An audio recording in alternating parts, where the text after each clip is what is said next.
कैसा हो जब एक ऐसी जेल बना दी जाए जहाँ पर सारे ही कैदी सुपर पावर्स रखने वाले विलन्स हो। एक में अगर बिजली को कंट्रोल करने की ताकत हो तो किसी के पास एक जगह से गायब होकर दूसरी जगह पर जाने की ताकत हो। ऐसा हो जिसके पास लोगों के दिमाग को कंट्रोल करने की ताकत हो। क्योंकि सब एक ही छत के नीचे रहेंगे तो यहाँ क्या क्या होने वाला है ये जानेंगे हम आज की कहानी में। फिल्म की शुरुआत होती है अंडरग्राउंड जगह में एक पार्किंग एरिया को दिखाने से, जहाँ पर सुपर पावर विलन्स का एक ग्रुप था जो अपने ही एक साथी को मार रहे थे, क्योंकि उन्होंने अपने इस साथी को एक गुंडे को मारने के लिए भेजा था जो इनका टारगेट था। लेकिन ये उसी नहीं सिर्फ उसकी बेटी को ही मारकर आ गया था। और अब तभी वही गुंडा गन्स लेकर यहाँ आ गया। अचानक ही उसने गोलियों की इन पर बारिश कर दी, जिससे बहुत सारे सुपर पावर विलन्स वही मारे जाते हैं। पर इनमें दो के पास बुलेट प्रूफ की ताकत थी, यानी ऐसी ताकत जिनसे गोलियों का उन पर कोई असर नहीं हो रहा था। वो पहले इससे बचते हैं, फिर कुछ हाथों से ही गुंडे से लड़ने लगे। वो उछल उछल कर गुंडे को मार रहे थे, लेकिन गुंडा जो बहुत ही बहादुर ताकतवर था वो पहले एक का हाथ पकड़ के बाजू को तोड़ता है, फिर मुंह पे मुक्के मार मार कर उसकी जान ही ले लेता है। दूसरी को उसने जोर से जमीन पर पटक के मारा, जिससे उसकी भी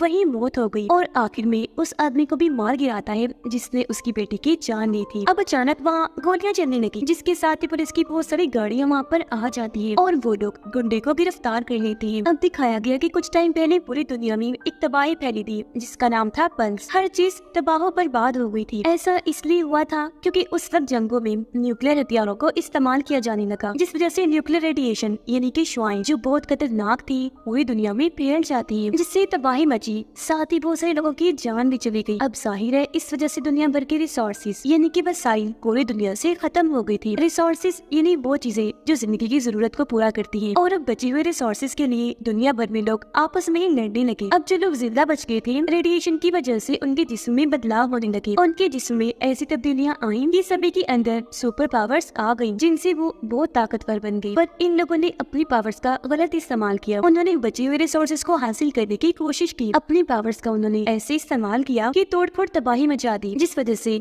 हर जगह अफरा तफरी फैल गई। अब इन हालात से निपटने के लिए गवर्नमेंट ने एक कानून बनाया, जिसके जरिए उन्होंने एक ऐसी सुपर जेल बनाई जहाँ पर इन सुपर पावर्स विलन्स को रखा जाना था। और क्योंकि उस गुंडे ने भी 50 से ज्यादा कैदियों को मारा था, इसीलिए उसे भी ये सजा सुना दी गई कि अब उसे भी हमेशा के लिए इस सुपर जेल में रखा जाएगा। अब इस सुपर जेल की देखभाल एक आदमी कर रहा था जो दरअसल गार्ड्स का बॉस था, जिसके मन में ये अफवाह थी कि वो बहुत लालची है। वो कैदियों के साथ इस तरह जुड़ जाता है कि उन्हें यहाँ से भागने की उम्मीद दिलाता है और बदले में उनसे बहुत सारे पैसे लेता है, जिसके बाद उनकी भागने में मदद करता है। अब जब गार्ड्स की उस बॉस का इंटरव्यू लिया जा रहा था तो वो सबको यकीन दिलाता है कि मेरे बारे में ये सारी अफवाहें झूठी है, मेरे होते हुए कोई भी कैदी जेल से नहीं भाग सकता। और अब सारे सुपर विलन्स और गुंडे को बस में बिठाकर उस जेल में लाया जाता है। गुंडे को देखने से लग रहा था जैसे वो यहाँ आकर बहुत खुश है, वो यहाँ आना चाहता था ताकि वो और सुपर विलन्स को भी मार सके। इन कैदियों में एक अच्छा कैदी भी था जो खतरनाक बिल्कुल नहीं था। उसका नाम डियागो होता है। खतरनाक वो इसलिए नहीं था क्योंकि उसके पास कोई ऐसी वैसी ताकत नहीं थी जिससे तबाही मचती, बल्कि उसके पास दूसरों के जज्बात और दुख दर्द को महसूस करने की ताकत थी। पर उस बेचारे को इस इल्जाम में गिरफ्तार कर लिया गया कि इसने एक आदमी को नुकसान पहुंचाया है। अब गार्ड सभी की आइडेंटिटी यानी कि शिनाख्त पहचान लेकर उनके हाथों और पाँव में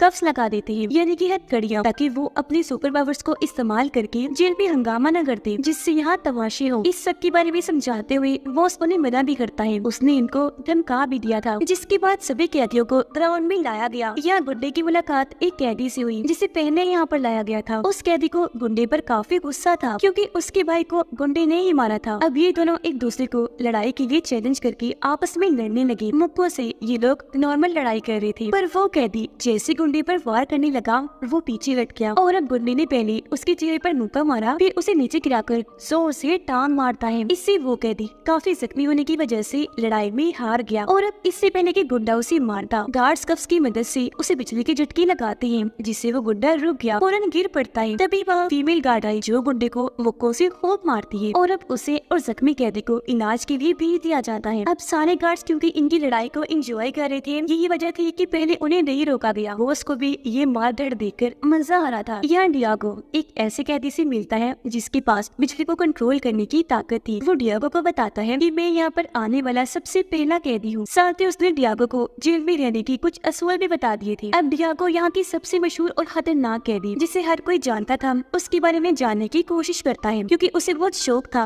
कि मैं भी उस खतरनाक कैदी से मिलूं जिसका नाम लोब है और उसके पास ये ताकत है कि वो किसी भी चीज को अपने दिमाग से कंट्रोल कर लेता है। यहाँ तक कि इंसानी दिमाग भी, लोग जिस इंसान को भी अपना शिकार बनाने वाला होता है कि उस इंसान के दिमाग को अपने कंट्रोल में कर लेता है, जिससे वो अपनी जान लेने पर मजबूर हो जाता है। इसलिए वो कैदी डियागो को कहता है कि उसकी खतरनाक ताकतों का अंदाजा किसी को भी नहीं, तो तुम लोब से दूर ही रहना। अब इसी दिन लोब को एक अंधेरे कमरे में लाया गया। उसे बॉस ने बुलाया था क्योंकि वो अकेले में लोब से कोई बात करना चाहता था। यहाँ बॉस लोब से अपनी बात शुरू करता है। कहने लगा कि मैं बहुत जल्द रिटायर्ड हो जाऊंगा, इसलिए अब तुम जितना जल्दी हो सके मेरा काम कर दो, यानी कि अपने अकाउंट से मेरे अकाउंट में वो सारे पैसे भेज दो जो तुमने बैंक की नोट मार में चुराए थे। यहाँ बॉस लोब को साफ साफ ये धमकी भी देता है कि अगर तुमने मेरा ये हुक्म ना माना तो मैं तुम्हें मरवा दूंगा। अब हमें जेल का हॉस्पिटल दिखाया गया जहाँ जख्मी गुंडे का इलाज किया जा रहा था। अब यहाँ हम एक बहुत ही अजीब मरीज कैदी को देखते हैं। हालांकि उसका सर नहीं था, लेकिन वो फिर भी जिंदा था। डॉक्टर्स उसकी सर्वरी साइड से सैंपल ले रही थी क्योंकि वहाँ से नया सर बाहर आ रहा था, क्योंकि उस कैदी के पास यही ताकत थी खुद को रीजनरेट करना, इन्हें दोबारा पैदा करने की। अब तभी यह डियागो भी आ जाता है साफ सफाई करने के लिए, और क्योंकि ये खतरनाक नहीं लग रहा था इसलिए डॉक्टर उससे बातचीत करके अपने बारे में बताने लगी। जिसके बाद वो साथ वाले कमरे में गई लोब का चेकअप करने के लिए। कि तभी यहाँ पर गुंडा भी आ जाता है। उसने डॉक्टर को पकड़ लिया, उसका गला दबा देता है, जिससे वो बेचारी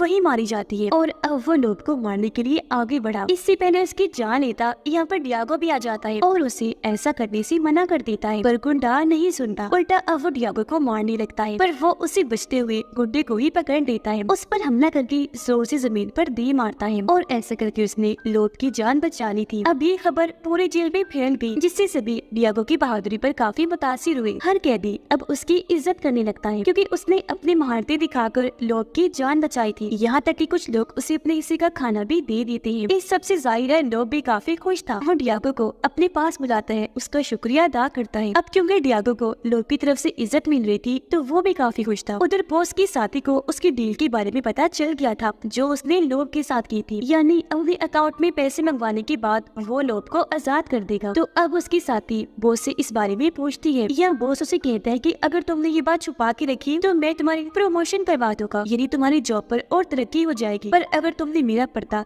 सबके सामने फाश किया तो मैं तुम्हें जॉब से ही निकलवा दूंगा। अब पता चला कि सबसे पहले वाले कैदी को यहाँ पर 10 साल हो गए हैं और वो तभी से अपनी जमानत के लिए बार बार एप्लीकेशन दरख्वास्त दिया करता था, पर कोर्ट वाले हमेशा उसकी एप्लीकेशन को रद्द कर दिया करते थे। यानी कि ये कानून जहाँ सबको इंसाफ देता है तो अक्सर कैदियों के साथ नाइंसाफी भी कर जाता है। कुछ दिन के बाद वो दोबारा से एप्लीकेशन देता है जहाँ उसे फिर से कोर्ट के सामने पेश किया गया। इस बार उसे जमानत मिलने की काफी उम्मीद थी, पर वो कोर्ट के फिजूल सवालों से तंग आ जाता है। वो काफी गुस्से में आ गया, वहाँ से उठ खड़ा हुआ, जिस वजह से एक बार फिर उसकी एप्लीकेशन रद्द कर दी जाती है, जिससे वो काफी दुखी हो गया। जबकि लोग जेल से भागने की प्लानिंग बना रहा था। अब सबसे पहले वाला कैदी जिसे जमानत नहीं मिली थी वो गुस्से में बैठा हुआ था, जहाँ तभी उसका एक साथी आकर उसे लोहे की छोटी सी कटर जैसी चीज देता है ताकि वो इसके जरिए अपनी मायूसी का बदला ले सके, जिससे जेल में हलचल होकर हर तरफ हंगामे वाला माहौल बन जाए। वो इसके लिए राजी हो गया। उस चीज से अपने कफ्स के लॉक्स काट कर उतार देता है, फिर एक टेबल पर चढ़ के वहाँ के ट्यूब लाइट से बिजली की लंबी सी तार लेता है, जिसकी मदद से वो खुद को चार्ज करने लगा। ऐसा होते ही उसकी आंखों में भी बिजली चमकने लगी, साथ ही हाथ से भी वो बिजली को कंट्रोल कर पा रहा था, जिसका इस्तेमाल करके पहले वो एक गार्ड पर हमला करता है और फिर पूरी जेल के इलेक्ट्रिक सिस्टम को ही खराब करके रख देता है। ऐसा होते ही सभी कैदियों के कफ्स जो लॉक थे वो डिसेबल हो गए, यानी कि उन्होंने काम करना बंद कर दिया था। ऐसा होते ही सब कैदी आजाद हो गए और आपस में ही लड़ने लगे, जिससे वहाँ अफरा तफरी मच जाती है। ये देखकर बॉस अपने साथी को जल्दी से जनरेटर ऑन करने को कहता है ताकि जब बिजली पैदा हो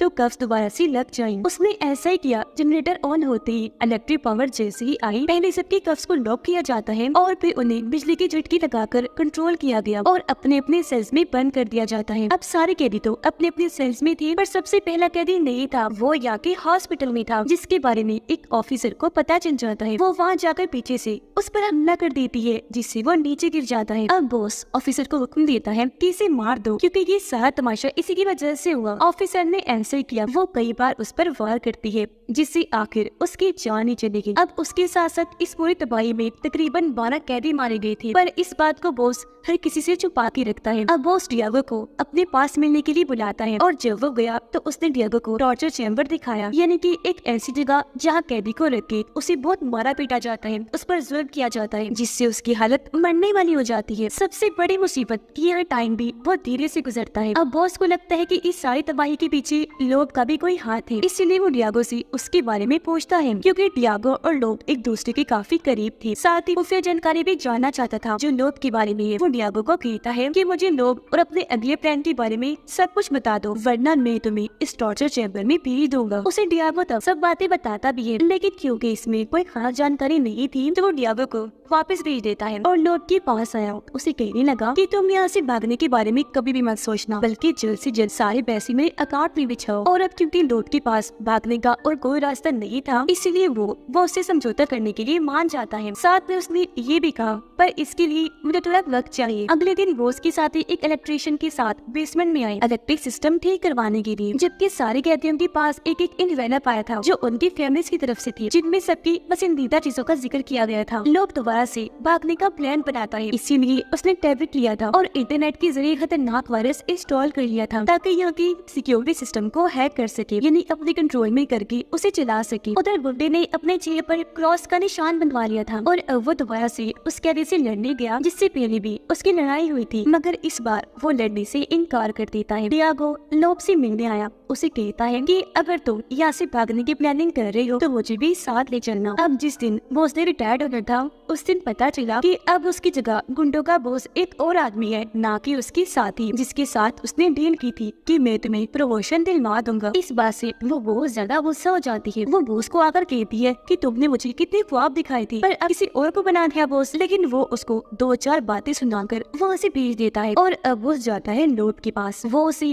टैबलेट फिर से देता है जो उसने वापस ले लिया था। कहता है कि ये लो टैबलेट और अब जल्दी से सारे पैसे मेरे अकाउंट में सेंड कर दो। टैबलेट लेकर लोब उस पर काम करने लगा। बॉस बहुत खुश था कि ये कितने आराम से पैसे मेरे अकाउंट में भेज रहा है मेरी बात मानकर, पर वो ये नहीं जानता था कि लोब ने जो वायरस टैबलेट में इंस्टॉल किया था उसकी वजह से उसने पूरे सिक्योरिटी सिस्टम को हैक कर लिया है, जिससे कफ्स का असर खत्म हो गया और एक बार फिर सारे कैदी आजाद होकर आपस में लड़ने लगे, जिससे वहाँ तबाही मच जाती है। सभी कैदी अपनी अपनी सुपर पावर्स का इस्तेमाल करने लगे थे, जिनकी मदद से वो गार्ड्स को तो मार ही रहे थे, साथ में अपने कैदी साथियों को भी उन्होंने ठिकाने लगा दिया था। उनसे भी बुरी तरह वो लड़ रहे थे। अब इन सब की वजह से डियागो की हालत खराब होने लगी, क्योंकि वो सबकी तकलीफ को बर्दाश्त कर रहा था। तब एक डॉक्टर आकर उसे संभालती है। अब जब बॉस लोब के पास था तो उसकी साथी फौरन उसे कॉल कर देती है और इस अचानक हंगामे के बारे में उसे खबर कर देती है, जो सुनकर बॉस काफी घबरा गया। कहता है कि अच्छा मैं आ रहा हूँ, फिर सारा कंट्रोल संभाल लूंगा। पर अब जब वो लोब की सर से जाने की कोशिश करता है तो दरवाजा लॉक था, क्योंकि ये भी दरअसल लोब नहीं किया था। ऐसा लग रहा था कि उसके इस भागने के प्लान का मेन रोल बॉस ही है। अब जेल के हालात बदतर हो गए थे, क्योंकि कोई अपनी खतरनाक ताकतों से दूसरे इंसान को जला रहा था तो कोई अपने मुंह से जहर वाला धुआं निकालकर सबकी जान ले रहा था। हालांकि इन सुपर पावर्स कैदियों को गार्ड्स कंट्रोल करने की कोशिश भी कर रहे थे, पर कोई भी उनके काबू में नहीं आ रहा था। अब हालात को कंट्रोल से बाहर होता देखकर कैप्टन बॉस की साथी को कॉल करके इसका हाल पूछता है। वो कहती है कि ये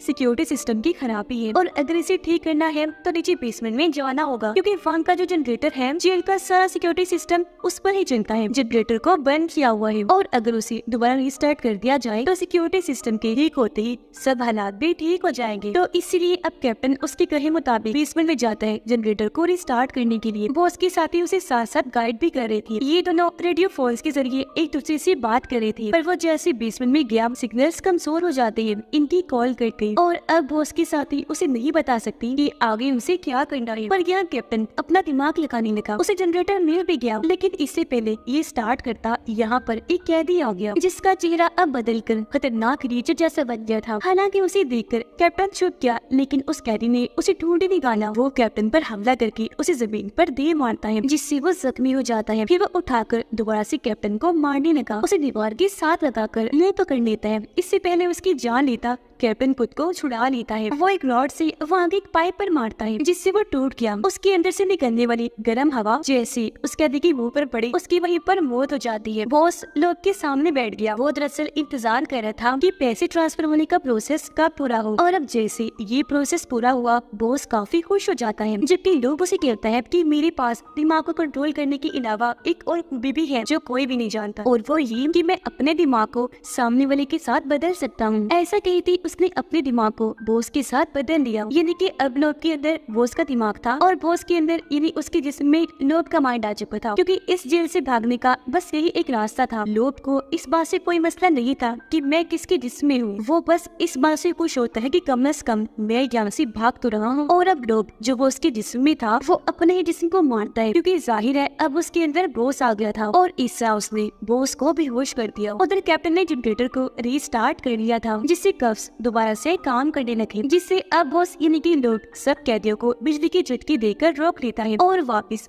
सेल में बंद करवा देता है। यानी कि उसने सारा कंट्रोल संभाल लिया था और अब वो बाहर आकर हुक्म देता है कि लोब यानी कि बॉस को टॉर्चर चेम्बर में भेज दिया जाए। क्योंकि ये बॉस का ही रूप था, इसलिए फौरन लोब समझकर बॉस को टॉर्चर चेम्बर में डाल दिया जाता है। जबकि लोब बाहर आकर अपने साथी से मिला, वो यहाँ उसकी प्रमोशन खुद ही कर देता है। यानी कि अब अगली गार्ड्स की बॉस वही होगी और यहाँ से लोब बॉस के रूप में चला गया, जबकि उसके साथी अब अपने तरीके से जेल को चलाती है। वो यहाँ की सिस्टम में काफी अच्छी तब्दीलियां लेकर आती है। याबो की सजा खत्म हो गई थी, उसे काफी पहले ही छोड़ दिया गया, क्योंकि उसकी ताकतें किसी के लिए भी नुकसानदेह नहीं थी। साथ में लोब के साथी को भी छोड़ दिया गया था और अब यहाँ दोबारा से बॉस इनके लोब आया। वो दरअसल इन दोनों को पिक करने आया था जो इसके साथी थे। अब जैसे ही लोब का साथी और डियागो गाड़ी में बैठे, ये तीनों अच्छी और पुरसुकून जिंदगी गुजारने का फैसला करते हैं। इनके अकाउंट में बहुत सारे पैसे भी आ गए थे और अब वो अपनी नई शुरुआत करने के लिए वहाँ से निकल दिए। और इसी के साथ इस फिल्म की कहानी यहीं पर खत्म हो जाती है।